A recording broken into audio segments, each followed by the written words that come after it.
Hey everyone, thanks as always for tuning in. I wanted to show you guys something that I've actually been quite excited about. It did come in several weeks ago, but I have been looking forward to this knife for at least a year now. We're going to take a look at my newest Viper from Clyde Challenor. Talk about the specs, the details, and why I purchased yet another one in what is these days an endless sea of custom makers. So it ships with I want to say a branded pouch, a sewn or machined pouch. I don't know. I can't think of what that's called. Anyways, comes with a pouch. It's not just like printed on with ink.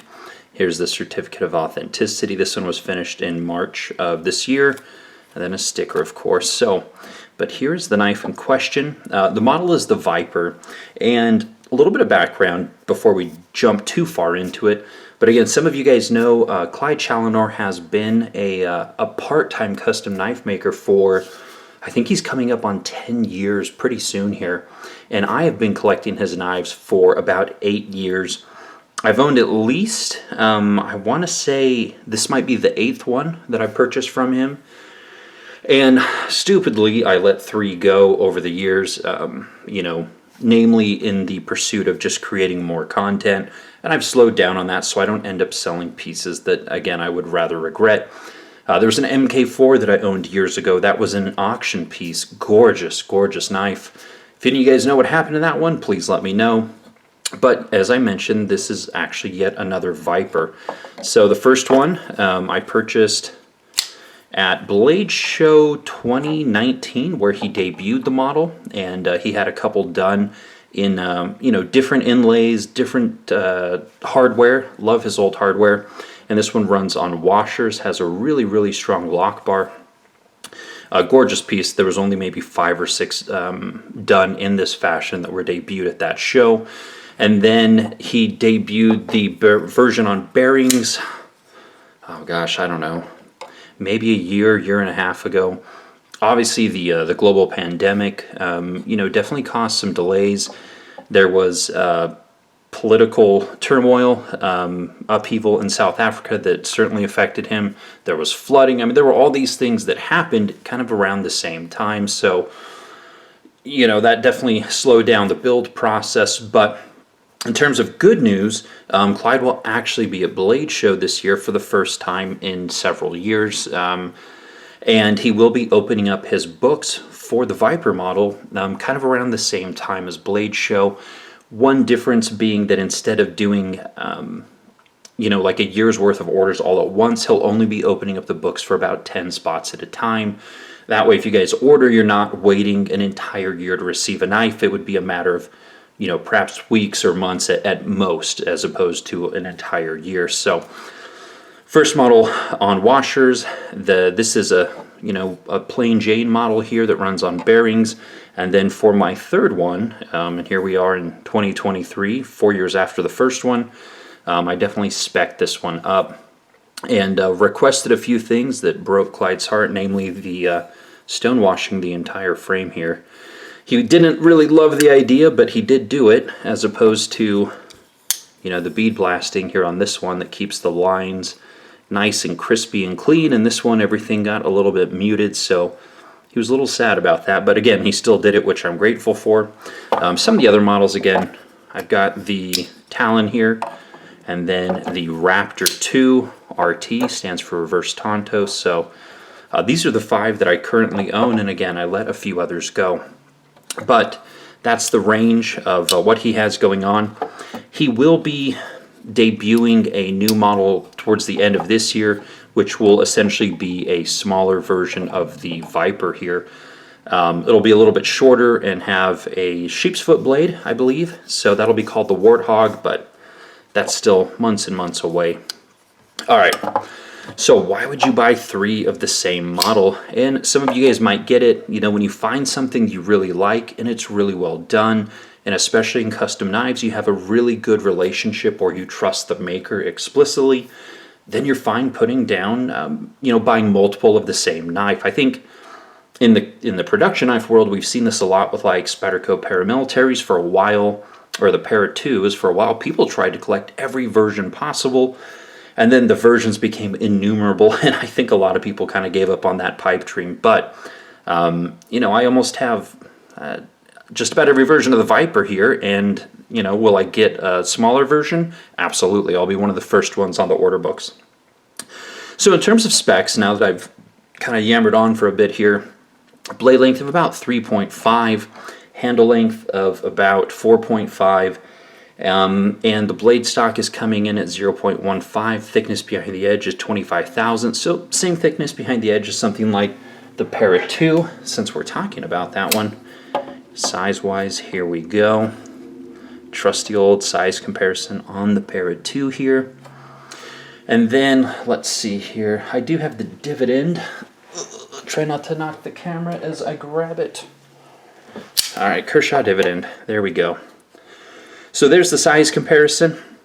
Really good size. You know, one of the things that I think makes it really enjoyable, this model overall, is just how thin and compact it becomes. Again, look at the size difference in pocket relative to something like the Parrot 2, but the amount of blade that you get is significantly different, you know, compared to that one. So now this is a front flipper, of course. Runs on ceramic bearings, ceramic detent. It does have a stainless steel lock insert, and then the detent ball is actually embedded in the titanium rather than in the lock insert, and that gives it better, I don't want to say buoyancy, but it makes it less impact resistant. The titanium has a little bit of give, so you're not as likely to knock a detent ball out as you are setting it directly in steel. So, alright, let's look up close at this one. Now this particular build, I had it done with Dama steel, which is a name brand type of Sanmai layered composite steel. This one comes from, well, this is Dama core, and it comes from Dama steel, which again is a name brand thing. So really, really good steel. It etches beautifully. That lock side is absolutely gorgeous. So take a look at that thing. And this is a hand ground blade, and everything is beautifully symmetrical. Let me see if I can show you the spine here. Really centered that piece well. I don't know if the camera's struggling to kind of pick up on it there, but anyhow. One other thing that he does really, really well is look at the progressive jimping here. It starts out wider and it goes thinner and thinner and thinner, and the reason it's really thin up here is for grip to front flip it. But when you're coming forward on it, those kind of wider jimping, I guess, is a little bit more comfortable than perhaps the smaller one. I mean, it's very, very effective either way.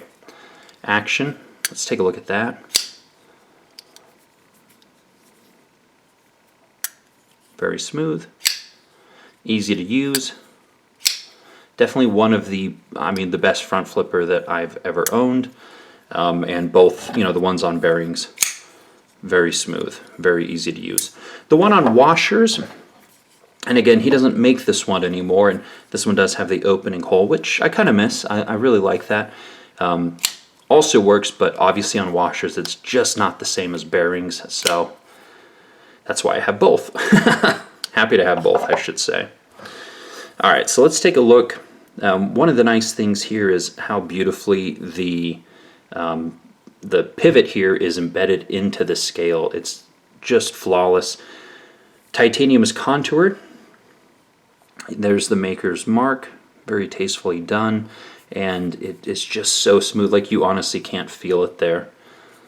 Everything's nicely chamfered around the edges. And I showed you this a little bit earlier, but if you don't stonewash it, you end up with a junk in there, but you end up with a lot cleaner lines. So again, he was a little sad to stonewash this new one because you give up all that nice machine work. Or all the nice edges that he worked so hard on. So, yeah. Now, this one does have the gold snakeskin carbon fiber inlay. There is a screw here. The screw head has been polished down. And it's attached from the back. On his next model, it'll be completely blind. You won't see a screw head at all. To be honest, it doesn't bother me. And then here is the not the pivot at the back, but the screw at the back with the standoff here. This one has a zirconium standoff, which matches very, very nicely with the carbon fiber inlays here that are also on the lock side. So there were a few small changes as well to the, I think he said the relief here of the lock bar. I think it's a little bit more pronounced in this newer one, a little bit easier to access. Very minute changes, but he's always, oh, as you can see, minute changes. He's always involved in continuous quality control, so trying to find things to do better. It's very, very stable, no flex whatsoever. Obviously, you know, thicker pieces of titanium, and then milled out for the inlays on both sides. Pocket clip, blind screw attached. Nice little kind of ball shape here, works very well. Great retention, really good flex. It's a great pocket clip. So, and then it is, you know, milled out on the inside here, so keeps that really clean aesthetic. Hardware, absolutely gorgeous. I think he makes the hardware in-house too. I forgot to ask. And then you can see the stainless steel lock insert on the inside there, and then he did polish the screw head on this side as well, something he consistently does. But really easy to disengage. Ergonomics, for me, are fantastic. It's very comfortable in the hand. I have 0 hot spots. And then it just folds up to a really nice slender package. So, yeah. So again, my third of a custom knife. To me, this is really kind of one of those situations of, you know, put your money where your mouth is. Like, if you really like someone's work, you're probably going to end up with multiple examples of the same knife. And so I know on social media, you know, the tendency is to say, well, you know, is that true, or do they really mean that, or are they just saying it for the video, or are they trying not to hurt someone's feelings? But when you buy 3 of the same knife, it's, you know, again, does Austin really like this model? Well, yeah, absolutely. I've got 3 of the same one. So anyways, that's kind of the main points. You know, prices start around $900 for something like this. That's kind of a more plain Jane version. When you spec it up with the Damacore and the composite inlays and all that other stuff, you're approaching about $1,400. And again, for the quality that he's giving, I don't want to use the word bargain, but relative to other makers and the quality they put out, I think it really is a good deal. Again, if you haven't had a chance to handle his work and you're going to Blade Show Atlanta this year, definitely go to his table, say hello, check him out. He's one of the nicest people you'll ever meet. And he does a lot of different options within some of the materials. He'll do M390, he'll do Damasteel, he will do Damacore, and then just standard Damasteel as well. Different types of carbon fiber inlays. What are some of the other inlays he does? Micarta, I know I've seen. There's a lot of options, so you can really spec it out the way you like it. Assuming you like front flippers, and again, if you've tried this one, it just might convert you. So we'll go ahead and leave it there. As always, I post a little bit more frequent content on Instagram, so you can follow me there. I will leave a link to Clyde's website and his Instagram as well. So I definitely encourage you to check him out, follow his work. And if you can, you know, try it out at some point. Definitely worth it. So thanks so much for watching, guys. Comments, questions, let me know. I'll do my best to answer. We'll be out of the country for a couple weeks, so if I don't reply right away, my apologies. But I'll see you guys on the next one. Take care.